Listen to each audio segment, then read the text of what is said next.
Okay, so here we are entering into the 1510 turn.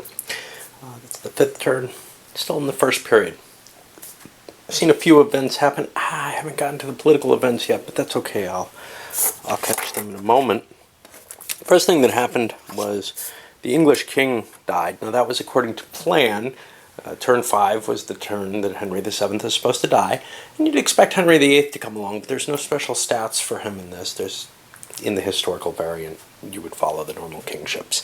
But in this case, you roll one up. Now, I already did that, so I don't get to really show you, but the first thing you do is you roll on this table, and in this case, I got an infant, meaning that they're going to be in play for 11 turns. But that also means there's a regency, which is going to be a penalty of 2 points to each of the monarch's ratings for this turn, 1 point to each of the monarch's rating for next turn as they're a child. And once as a teenager, and once they're an adult, then their full ratings come in play. But that causes some definite problems in that their stats aren't going to be as good. And then you roll, and this is, I don't know if I did this elsewhere already, but this is very much like Empires of the Middle Ages, not Empires in Arms, where you cross-reference the monarch's stat, current stat, with a die roll, and you get a value. Now the values are a little bit more skewed in this and a little bit more broadly distributed. There's less centering, so like if you have a good leader, I don't know. Anyway, you're more likely to get a good leader with a good leader in this, I think, where the regimes remain approximately similar. But in this case, we got a moderate leader, 6'5", but only a 3 military. Definitely a weaker type of character in terms of maintaining the military might of England. There's also the fact that he's a child, though, so that makes him a 4-3-1, which is pretty easy to pick on right now, and starts making France kind of look at, ooh, I do want Calais, don't I? Unfortunately, France also wants the Spanish Milan. Anyway, we rolled. Let's see where my ledger of information is. Rolled the events, and actually 2 people got poor weather. That doesn't change anything. It's going to be poor weather, but that's really bad news for the Spanish expedition trying to make it around the world. Unlikely they're going to finish that sucker up. They're going to have a painful time trying to make it. But they'd have an equally painful time trying to backtrack through the Pacific Ocean and around the Capes at the same time. Now, what else do we have here? Portugal got a diplomatic preeminence, not a big deal there, +1 dip, and an advantage to establishing colonies and trading posts. That's kind of nice for them. But the other thing that happened was a vassal dropped off, and in this case it was at random. I'm trying to figure out, it can't be Milan, that's clearly permanent. Württemberg's described as permanent, but also treat as any other vassal, which I kind of included a minute. But it ended up being Scotland. That's bad news for England. It's possible, I have to look this up, but if it's like the old one in terms of events or in terms of victory conditions, the English want Scotland in vassal no matter what. Now, what they're going to be allowed to do is they have an immediate casus belli against Scotland, which they could launch a war for, but they might be better off just fighting, trying to get that diplomacy value back up there. They only have to have them, I think, in vassal for half the turn for their victory, or for half the period for their victory points, at least for this period.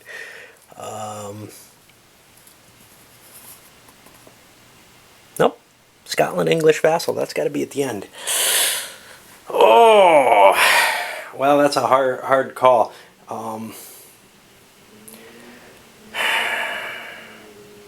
They're not going to get any advantage. I mean, you can't vassalize someone by going to war, from what I recall. So they don't really have a good option here. Anyway, they just got kind of dissed by that. And now I got to do the political events as well. Event 5 for the turn, we got 3. 1, a little revolt over in Brittany, which again kind of skews things for France. Great. The second one I'm going to touch on in a moment. It's spread of the Reformation. The third one is the end of the Union of Kalmar, which means now Denmark and Sweden are to be treated as two separate countries. I probably didn't explain this at all. I really doubt it. But they're in a kind of, they're under one king at the beginning of the game. And this is actually rolling off the chart into the next period, in which case, this event historically happened much later. But, well, not that much later. Anyway, it makes them into normal countries now, which is kind of cool. It got rid of one of the many little chrome rules that are in place in the game. More come into play, though, so no worries. You'll always have to look up tons of stuff all the time. All right, this other one. Somewhat of a reworking in the Risto rules. So, 3 countries. One of the reworkings is there's a third phase of this for Scotland and the Palatinate. Those 2 remained Catholic in the original phase. That wasn't the case the way the rules were originally written. And this is much more historically correct, which is a good deal for Britain because now they don't have to, or for the English, because they don't have to pay the penalty for dealing with a Protestant Scotland yet. Okay, and they may never, if this event doesn't come up a third time, they will never have to, I guess, unless there's something that says, hey, trigger that third event immediately. Could happen. Okay, let's take a look at what we've got. England, Spain, and France have to immediately make a decision. What do they want to be? Now, the thought here is, England, Protestant, yes, France, Catholic, Spain, Catholic. Well, yes, but England didn't choose to be Protestant at this point. And as in the original game, the leaning is that way. So if a country chooses to be Protestant, it gets a series of advantages and disadvantages. Some of the disadvantages, obviously, they can't do diplomacy with the papacy. They get to seize the church lands and grab an immediate bundle of their land income, which could be quite large in the case of something like France. But they lose 2 stability, 4 for Spain. They get 2 revolts, 4 for Spain. Spain had very little Protestantism going on at this time. Reductions in their missionaries, but their missionaries become more effective. They get more revolt events for this period and the next. Their DTI FTI increases by 1 for all periods. The maximum, so they can grow higher. But until the end of next period, a dynastic crisis results in reversing it and a Catholic leader coming on the throne and causing all kinds of difficulties there. All right. The other 2 options are both Catholic. One is Catholic conciliatory. Now this, I believe, is what they're arguing is, in the rules they argued this was not really anybody's historical choice. But then the game kind of tilts you towards this. So you only lose 1 stability for this. You lose 2 for counter-reform, unless you're Spain, in which case you only lose 1. You get bonuses for diplomacy with the Protestants. That sounds very much like what the French and the English felt like. And otherwise, well, you get a bonus on trading post in Asia and diplomacy with natives. That's the same as the Catholic. Now, on the Catholic, if you go with Catholic counter-reform, you have a revolt because you're cracking down on your Protestants, but not in Spain. And you add money to the treasury. If only one power chooses counter-reform, it becomes the sole defender of the Catholic faith. Now, you remember, the English are interested in this. They don't want Spain to be sole defender of the Catholic faith. And that's automatic for the rest of the game, basically. Well, as long as it's important, which is until the end of the 30 Years' War, I think. For Spain, if they're the only counter-reform country. So, there's some reason for England to choose this, and it was perhaps a bad victory point choice for them.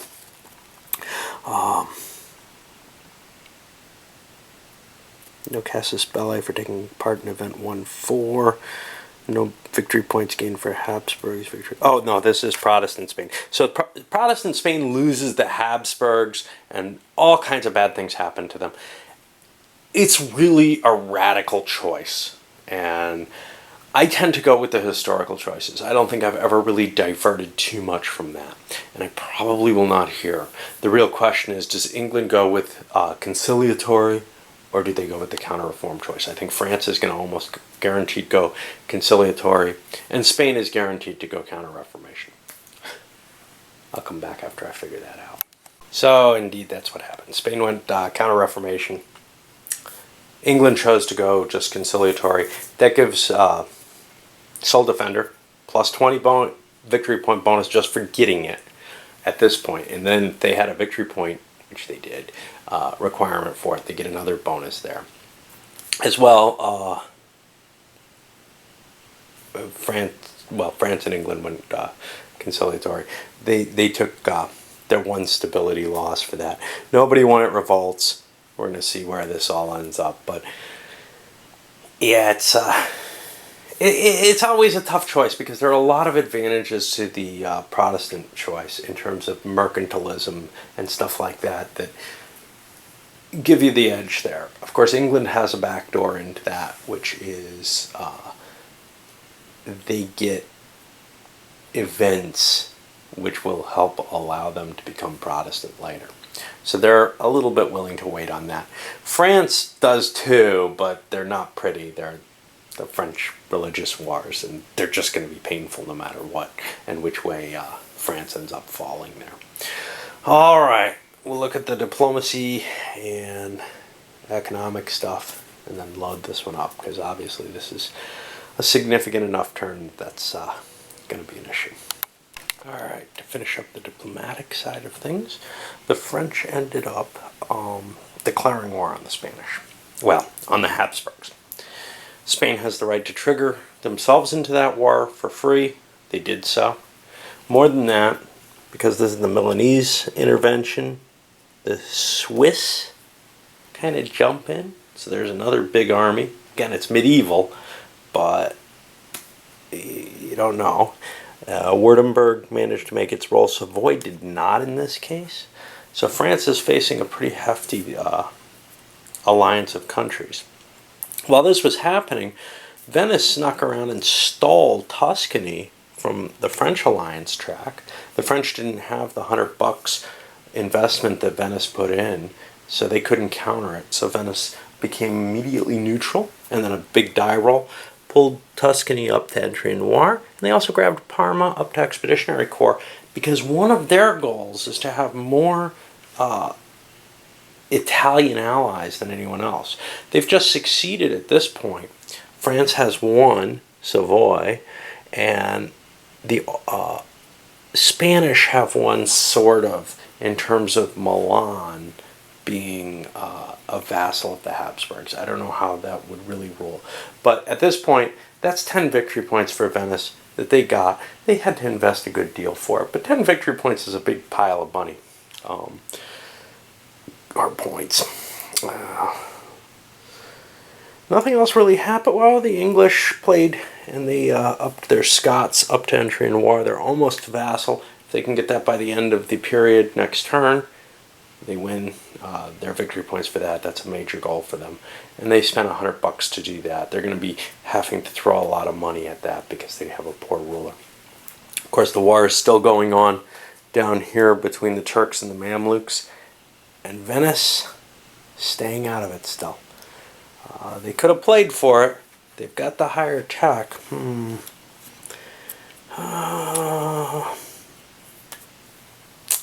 Just kind of hoping that Turkey collapses on their own. Probably a bad move on their part. Then again, probably a bad move on France's part. I'll finish up the economic stuff, which is probably going to take me into tomorrow. And come back after that, but I'm not going to load this up till I get at least that far. Okay, well, let's see.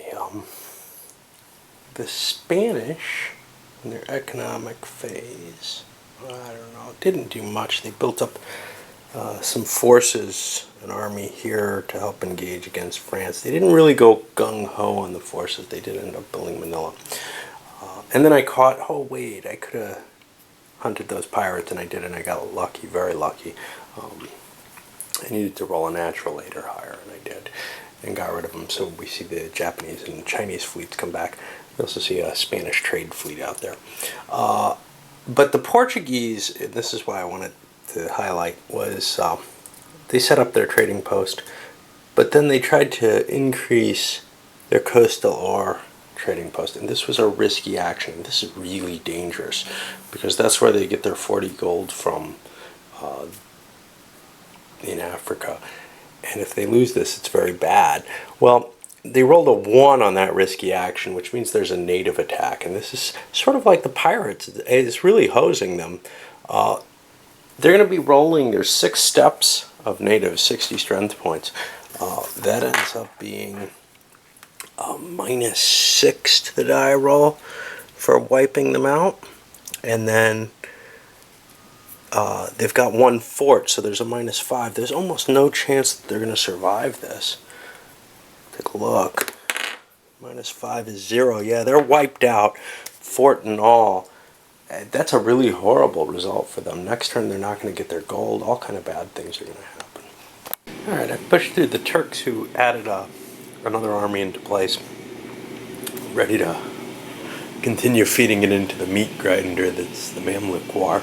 They're hoping they can finish this off now because things are getting very bad for them. And then for the French, they built quite a few armies. They built 2 new armies. They had to pay double cost, essentially, for the second one. They also had to pay an inflated cost on 1 cav in each army, just because of the way the charts are structured. Their army size has 11 cav, but they can only build 10 in their first round basic forces. It's just kind of a weird situation. Anyway. Neither of these powers really wanted to increase the land tech. The Turks pushed theirs up. But I had gotten into a discussion online about loans. I kind of wanted to point out, I was very, very sorely tempted, although the French are low on cash, to try to pay that loan back, not to pay that extra 7, because I think next turn money's going to be even tighter. But, you know, frankly, I need that money to pump up my stability. If I have a chance at knocking the Habsburgs out, I've got to take it. I've got to build this force up. I've got to have my cash on hand to conduct these operations. So even though I'm paying $7 a turn for this money and have to repay it next turn, I was mistaken on that. I had it slated at turn 7. It wasn't. It was a 2-turn loan. So it's gonna have to be repaid in 2 turns, not 3. I just did kind of a bad counting there. Anyway, pushing our way through the economic.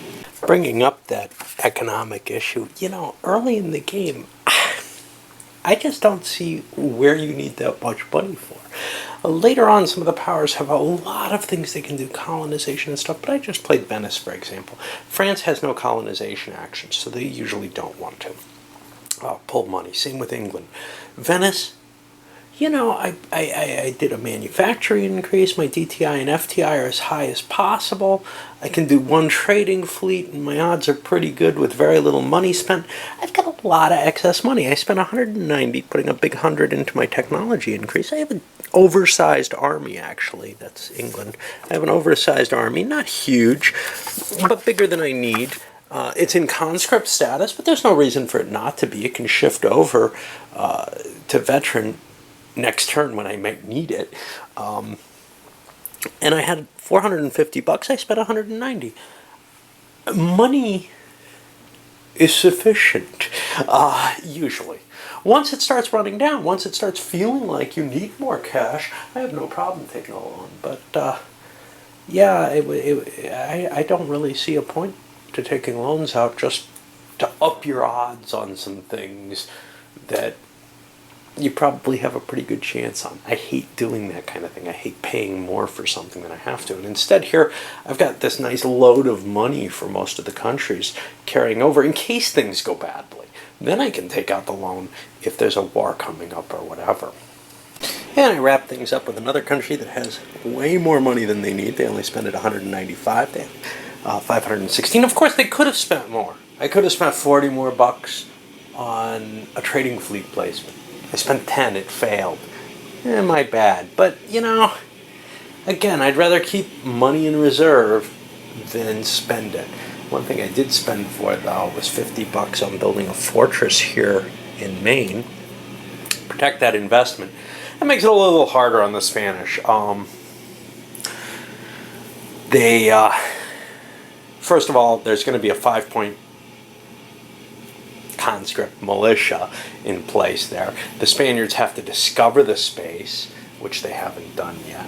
And then they have to hit it with enough force that they can actually besiege it, which a single detachment could do, but a detachment landing there may not be able to take it away. So, as it stood before, it was pretty easy for the Spaniards to take out. Now it's become a more difficult thing, and given that Spain didn't pick the no colonies or trading posts in their sphere of influence, Portugal picked that, it may not be really worth the investment to go figure out where that is and then assault it entirely. Anyway, that's the hope the English have. I'm going to load this one up. Obviously, it's going to take more than one video for this turn, but I think that the rounds are only going to take one just because the bad weather effect, etc. We'll see.